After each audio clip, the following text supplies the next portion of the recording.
Now to talk a bit about the Spark Women's Leadership Conference, which is coming up in May. Jennifer, how's it going? Things are going well. Dub, how are you? Doing very well, thank you. I know you guys sadly had to cancel this conference last year because pandemic sort of hit and lockdowns and restrictions and whatnot. Kind of the end of the March, you guys had to make the difficult decision to cancel. So it must be so wonderful to be able to to have found a way to be able to put this on this year and be able to go forward with the Spark Women's Leadership Conference. Hey.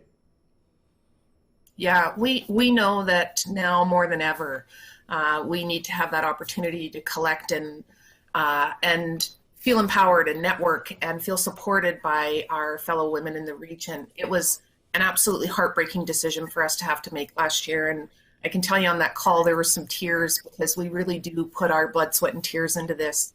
It is a passion project for every woman who sits at the table. Absolutely. So why don't you tell us a bit about how it will be different from, I guess, now 2 years ago when you guys were able to kind of meet all together in the same room. It won't be that, but you've got some great new and virtual ways for everyone to meet, correct?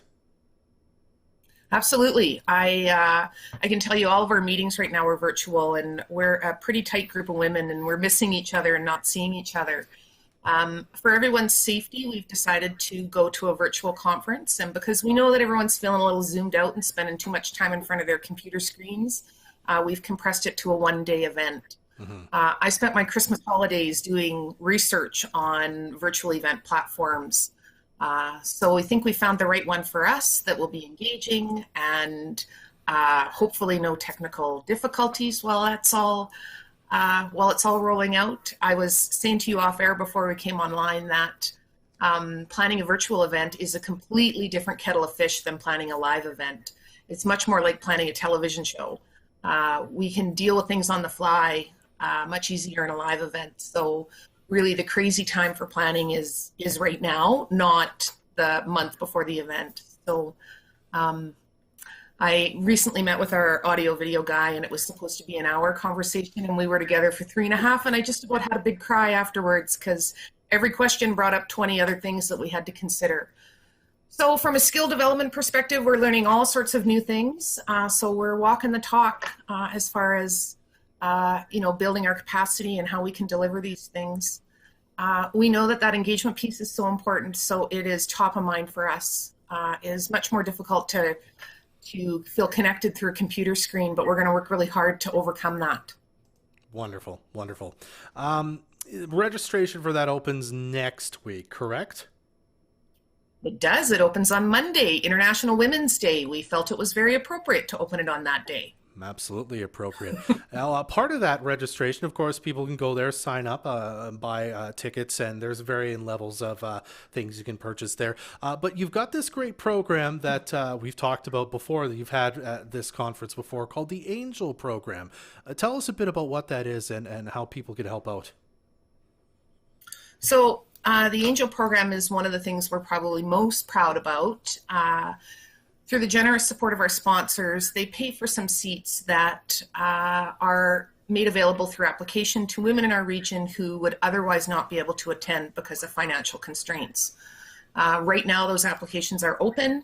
I have it on good authority that we are extending the deadline to March 12th. So we encourage people who have always wanted to attend or who have attended in the past and their financial situations have changed to go to our website, sharingthespark.com, and submit their application. We do not want financial constraints to be the reason that people don't get professional development.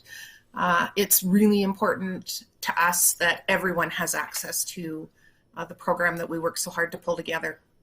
Absolutely. Okay, so to recap, regular registration opens on Monday, International Women's Day, and then this the Angel Program, applications are open now, and you say they're going to be extended, the deadline to do so, until March 12th, correct?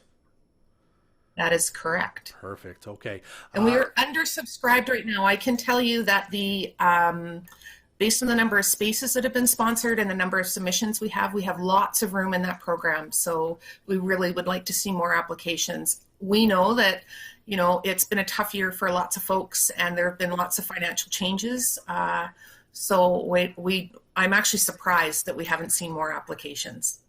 Okay, well, so lots of spaces to be filled still there. Again, more info, sharingthespark.com. Anything else you want to say before we wrap up here, Jennifer? I don't think so. Just, thank you to the Moose and to you, Deb, for being such a great ambassador for us. We can do all the hard work that we want on our end, but if we can't get the word out, it's all for naught. So thank you so much for that support. You're very welcome, Jennifer. Always good to talk to you. The Spark Women's Leadership Conference goes May, I don't have it in front of me, 12th, right? That's correct. Okay. Glad I had that right away. Jennifer, thanks so much Well for done. joining us. Thanks, Deb.